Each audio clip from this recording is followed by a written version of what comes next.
Guys, I want to give you a deal update on a deal we closed about 2 years ago. If you listen to the podcast, you know about 108 units in Houma, Louisiana. Houma, Louisiana.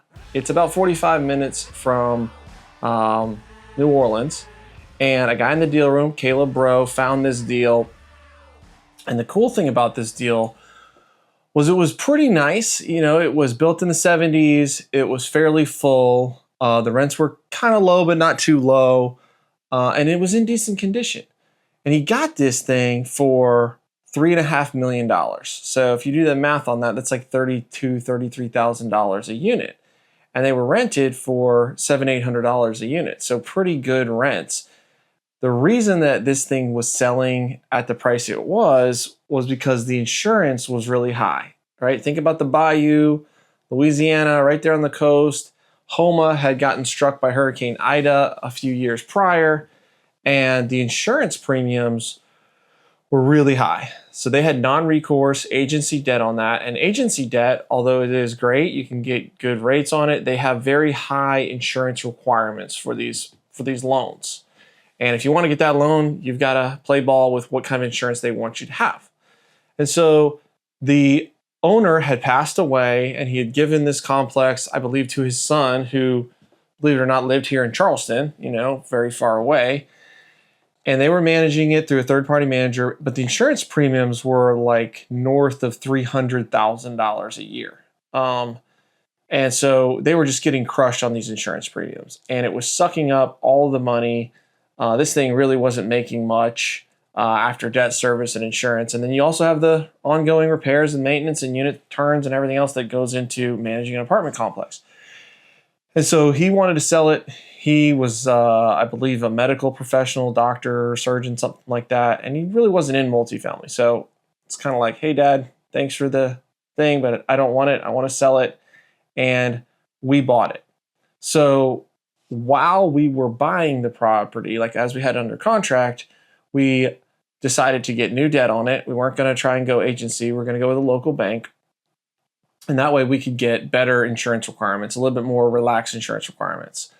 There was also a corner of a building that was touching a floodplain. However, it really shouldn't have been. And so we contested that. We got the floodplain moved back like 3 or 4 feet, and then the building was completely out of it. That way we didn't need an additional flood policy, which was like $20,000, $30,000 extra a year. And the new premium dropped down to like $120,000, $130,000 versus $300,000 plus. So there was a huge value add in the net operating income, right? The profit that the deal is going to make every month just by doing that. The other value add was if we replaced all of the electrical panels, that was going to lower the premium. That was one of the reasons we got it down so far. And then rents were 10 to 15 to 20% below what other people in the market were getting. And so we took on this deal. There was about a $900,000 rehab budget. So we were all into the deal for about $4.5 million, which is still a really good basis for 108 units in the condition that it was in, but driven by the market and the amount of money. That's one thing you got to understand in commercial real estate is they don't look at it like single family house. Like, oh, this is a 3,000 square foot house. It's in this town, so it's worth $300,000 because everything else is worth $300,000. They look at it more like there is a base value, but how much money does this thing make? And so a 50 unit that's a class A that doesn't need much maintenance and repairs, it may trade for a much higher price, right? Because its expense ratio is only 35%. A 50 unit that's a class C built in 1970 that has higher ongoing maintenance repairs, maybe it's in a different market where the taxes are higher, the insurance is higher, it could trade at a far less price per door just because it doesn't make as much money per year. And investors really look at this stuff dispassionately. They look at it like, I don't care about the crown molding. I don't care about this and that. I don't fall in love with it like people do with single family homes. I care about how much money is this thing going to put into my pocket every month? Is it going to be an asset or is it going to be a liability? And the way this thing was operating, it was kind of a liability. So we pretty much got it just at the land and sticks and bricks value. But after we closed with the new loan and the new insurance policy, they gave us credit for already replacing the electrical panels. And we got that done within the next 6 months or so. And then we started to work on getting those rents up and getting the occupancy up and up and up. And so within about, I think it was 18, maybe 20 months, we were done. You know, we had T12s showing the new financials. We had the rents gone from, you know, average of $750 up to average of $850. And we took it back to the bank, different bank. And we decided we were going to go back with agency non-recourse debt. One, because it is in a hurricane area, and that's something that we definitely got to consider. And it was going to be one that we were going to flip. But we got pretty attractive terms on the debt. The building appraised for like $7.8 million, right? And we had just bought it for 3.5 and put $1 million into it. So our basis was like 4.6 or 4.5-ish. And so we looked at that, and the bank was like, yeah, it's worth this based on your NOI, but they wouldn't give us a very great loan. They wouldn't push our LTV up to 65, 70% like you typically can, because they looked at like, well, you just bought it here. We're not going to give you that much value, but we're willing to take out your loan, take out your cash, and we got a little cash on top, maybe $150,000, $200,000 in additional cash.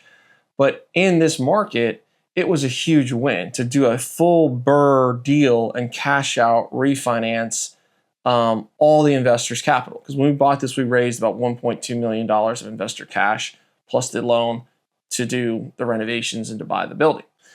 And so we did that, right? We paid everybody back. We paid back the GPs and their money that they had in the deal. We paid back the LPs. And now we're rolling along. And so I sat in on a monthly call this morning with the team and talked about, okay, well, where's the property at now? And so occupancy, we have 2 vacancies. So 2 vacancies out of 108, that's 99% occupied. And one of the vacancies is pre-lease. So they already have a lease there, and the person's probably moving in the next week or 2. So that drops us down to 1 vacancy. Our delinquency is about $6,000, so not terrible. You always want that to be 0, but it never seems like it is.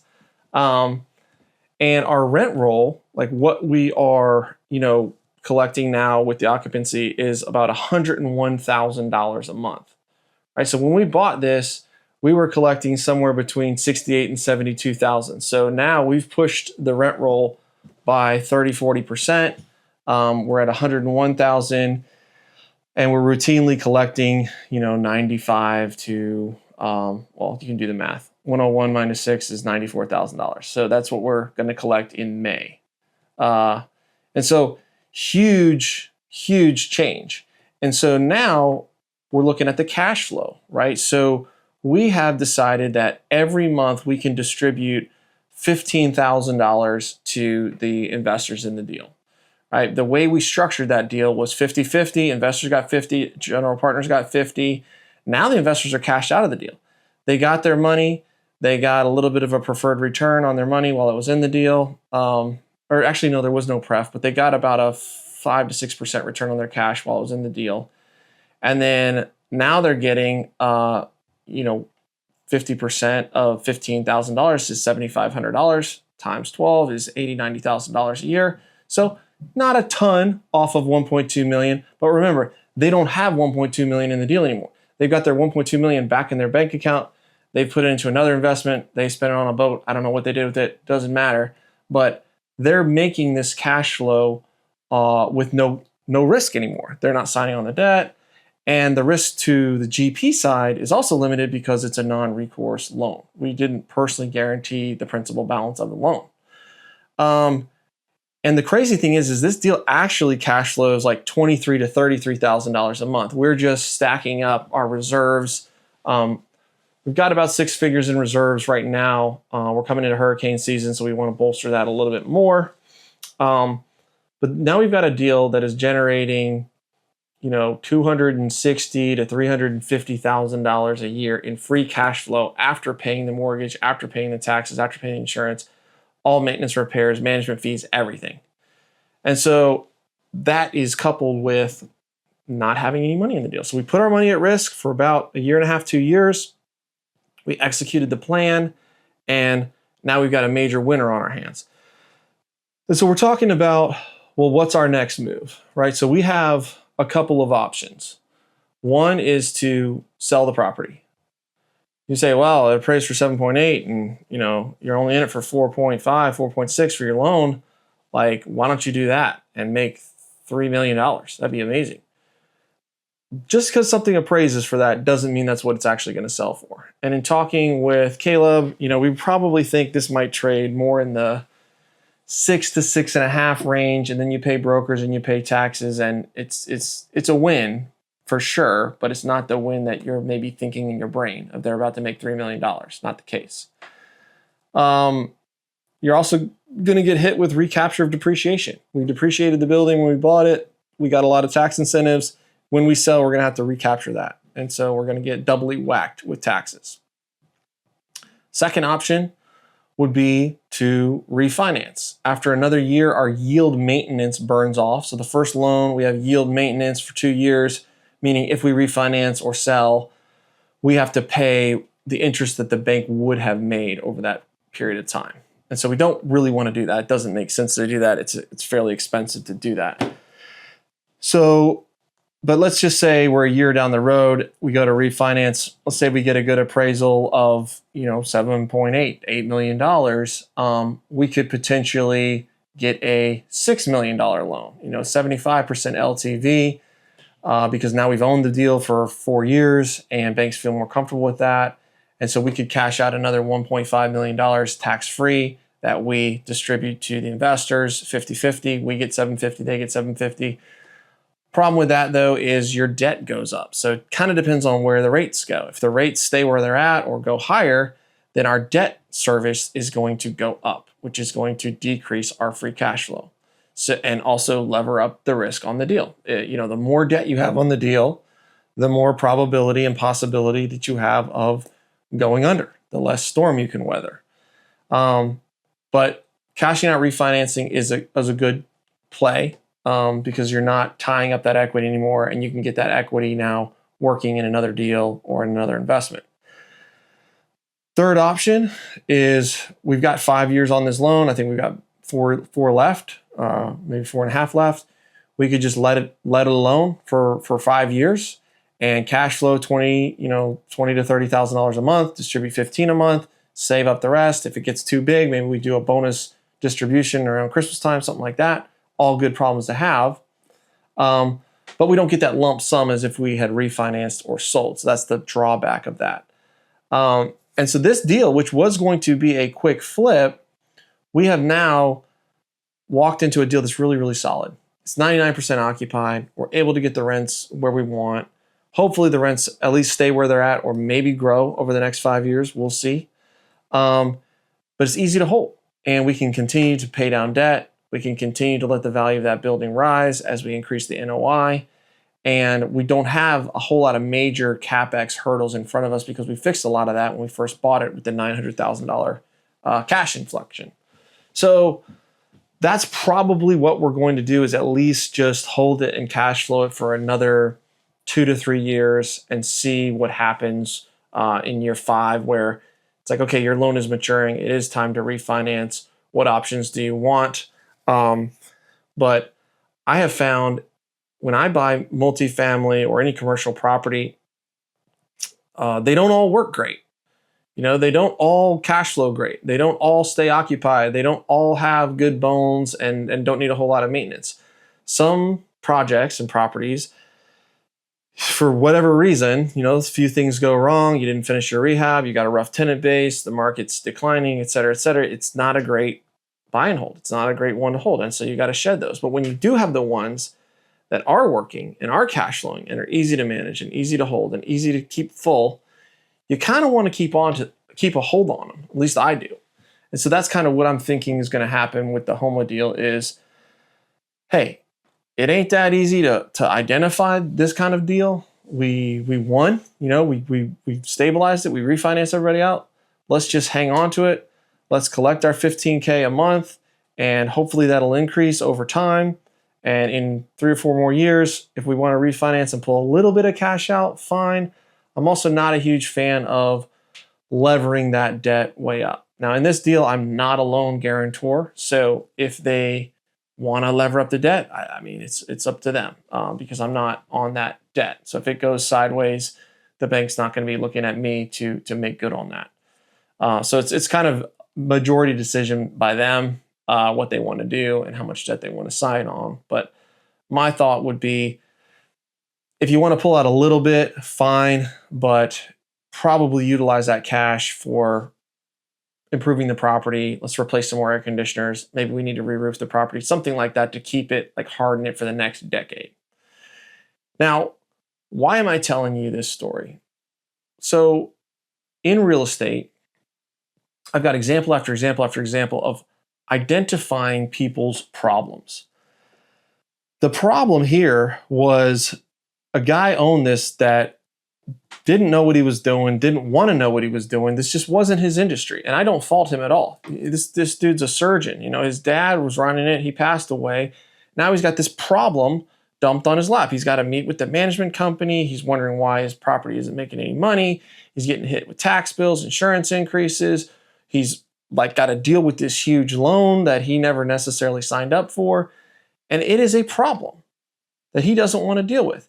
Could he have gone through the flood zone recertification process? Yes. Could he have refinanced out of the non-recourse debt and gone with a local bank, maybe gotten his insurance down? Yes. Could he have shopped at 10 different insurance companies and figured out the best matrix of premiums?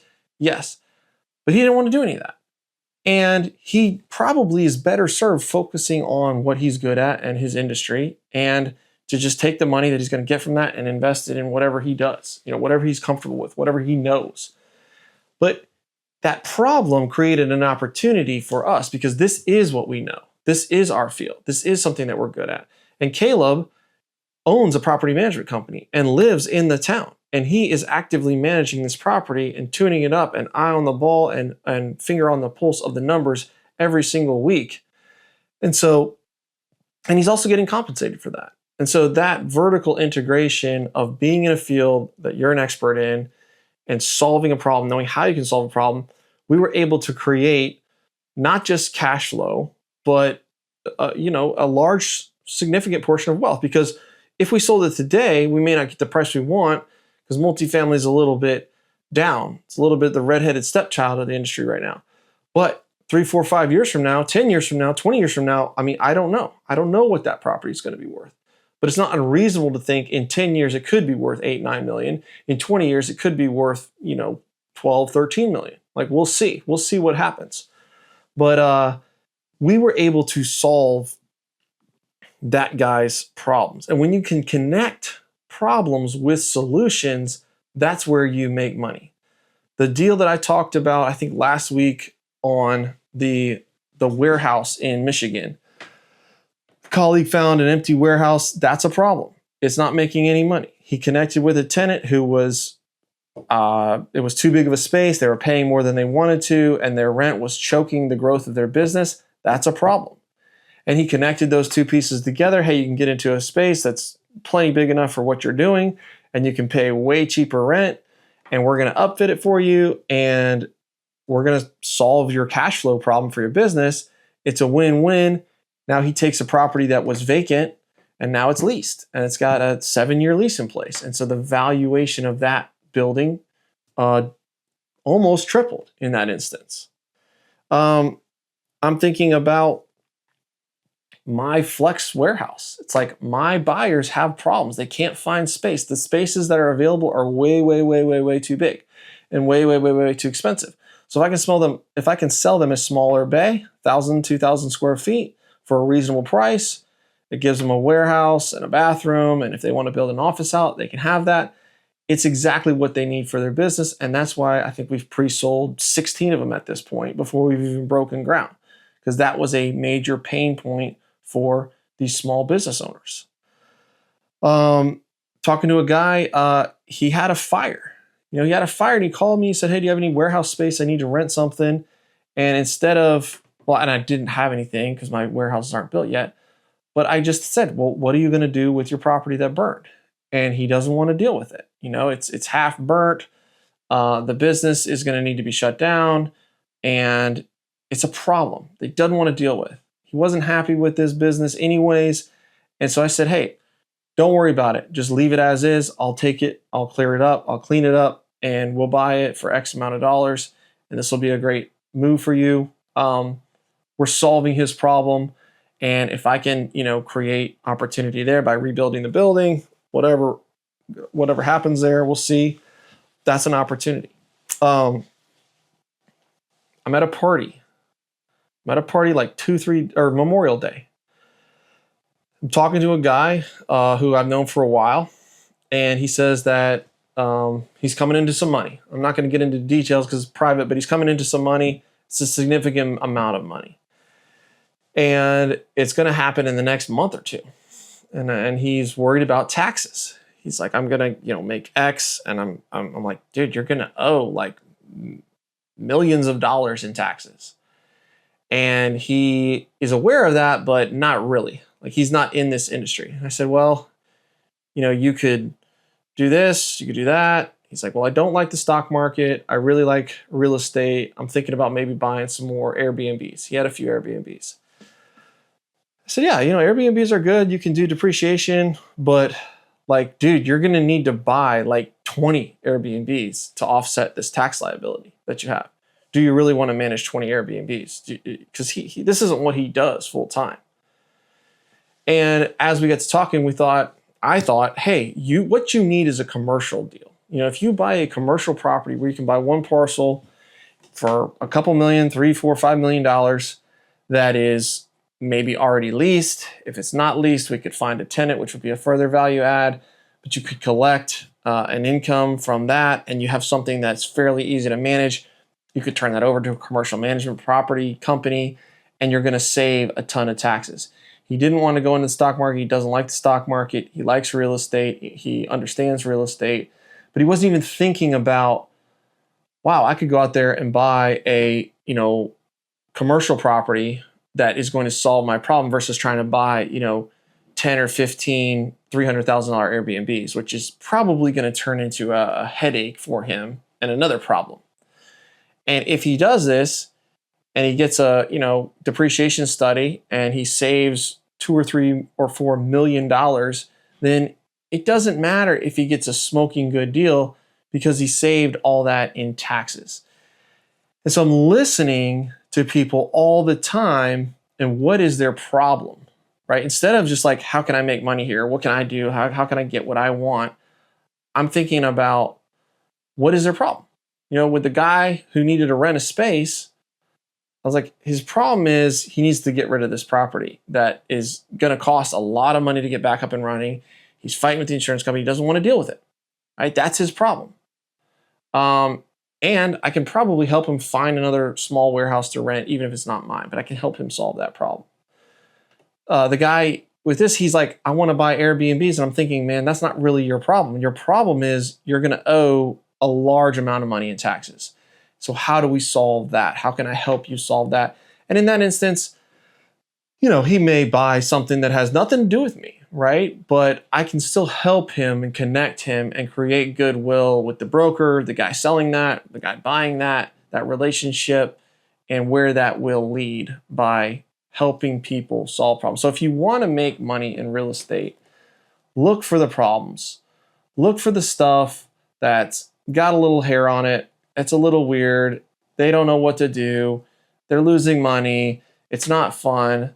And there's a way that you can solve it. Now, don't go buy somebody's problem that you can't fix. Obviously, you need to have a clear path of what you're going to do with that. But the money, every time that we have done well in real estate, is in the problems. And when you go to buy something that's like already perfect, it's already fully stabilized, it's already at fully market rent, it's 100% occupied, they've already done all the tax abatements and all the creative it's like that guy wants 99 cents on the dollar for that.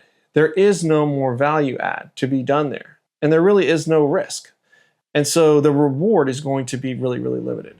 So if you want to make these big wins, you've got to identify who in my market has problems. If you're flipping houses or you're doing single family rentals, like, you're already doing this, right? You see a house that you know could be worth $350,000, but it needs $20,000, $30,000, $40,000 worth of renovations. The person doesn't have it. They're getting divorced. They're getting foreclosed on, whatever. You're solving their problem. It's the same thing, but on a 10x, 20x, 100x scale in commercial.